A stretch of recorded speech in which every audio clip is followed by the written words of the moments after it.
पर इस वक्त गाजा से बड़ा एक और दुश्मन है। इजराइल में इसे गाजा एक्सटेंशन कहा जा रहा है और यहां अपने दुश्मन को खत्म करने के लिए इजरायली सेना ने ऑपरेशन एनाकोंडा लॉन्च कर दिया है। नेतन्याहू को डर है कि अगर गाजा एक्सटेंशन से नहीं निपटा गया तो इजराइल की हार तय है। देखिए रिपोर्ट।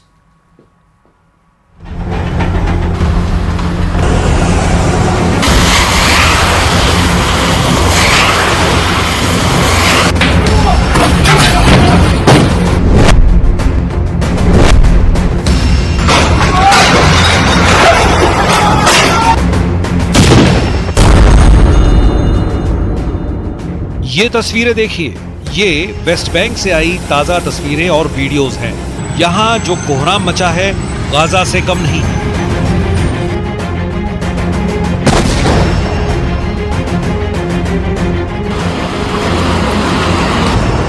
वेस्ट बैंक की ये तस्वीरें कम पड़ गई हैं, तो ये वीडियो देखिए। वेस्ट बैंक के अंदर इजराइल की सेना और फिलिस्तीनी गुटों के बीच जंग चल रही है। ये है वेस्ट बैंक का तुलकरम इलाका और एक गली में फिलिस्तीनी लड़ाकों और इजरायली सेना के बीच गोलीबारी चल रही है। तभी एक बम फटता है। इजराइल ने वेस्ट बैंक में शुरू कर दिया है ऑपरेशन एनाकोंडा। वेस्ट बैंक में इजराइल के खिलाफ शुरू हो चुका है बड़ा युद्ध। इस युद्ध में 6 फलस्तीनी सैनिक मारे गए हैं, जबकि गोलीबारी में एक महिला मेडिकल कर्मी उसकी भी मौत हुई है। इजराइल के ऑपरेशन एनाकोंडा में इस वक्त पूरा वेस्ट बैंक जकड़ा जा चुका है। इजरायली सेना की गाड़ियां इस वक्त पूरे वेस्ट बैंक में घूम रही हैं। उत्तरी वेस्ट बैंक में तुलकरम कैंप के आसपास सबसे ज्यादा हिंसा हुई है। यहाँ फिलिस्तीनी संगठन हमास और फतह से जुड़े 4 लोग मारे गए हैं। तुलकरम इस वक्त वेस्ट बैंक का रफा जैसा वॉर जोन बन चुका है। जिस तरह के इजरायली हमले गाजा के रफा कैंप के आसपास हो रहे हैं, कभी 80 तो कभी 100 से भी ज्यादा लोगों की जान जा रही है। ठीक वैसा ही ऑपरेशन अब इजराइल ने वेस्ट बैंक के तुलकरम इलाके में चला दिया है और इसका नाम है ऑपरेशन एनाकोंडा। गोलियों की बौछार, बारूदी सुरंगों के धमाके और गलियों में गोलीबारी की तस्वीरों ने पूरी दुनिया को परेशान कर दिया है।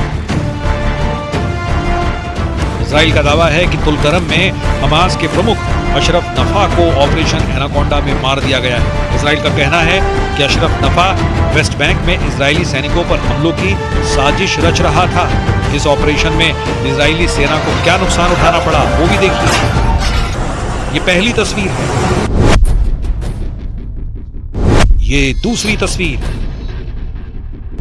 और ये है तीसरी तस्वीर।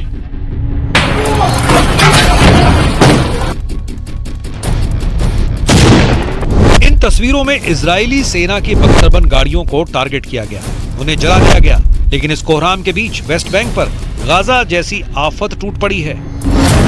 सवाल उठ रहा है कि क्या इजराइल अब वेस्ट बैंक को दूसरा गाजा बनाना चाहता है? वेस्ट बैंक फिलिस्तीन का वो हिस्सा है जो गाजा से करीब 20 गुना बड़ा है और यहाँ करीब 30 लाख लोग रहते हैं जो फिलिस्तीनी हैं।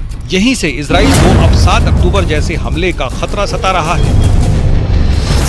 गाजा के बाद अब इजराइल की सेना वेस्ट बैंक को टारगेट कर रही है। गाजा में 39,000 लोगों की मौत के बाद वेस्ट बैंक में बहुत गुस्सा है। ये भी फिलिस्तीन का हिस्सा है। फिलिस्तीन के स्वास्थ्य विभाग के मुताबिक 7 अक्टूबर 2023 के बाद से अब तक वेस्ट बैंक में 589 फलस्तीनी लोग मार दिए गए।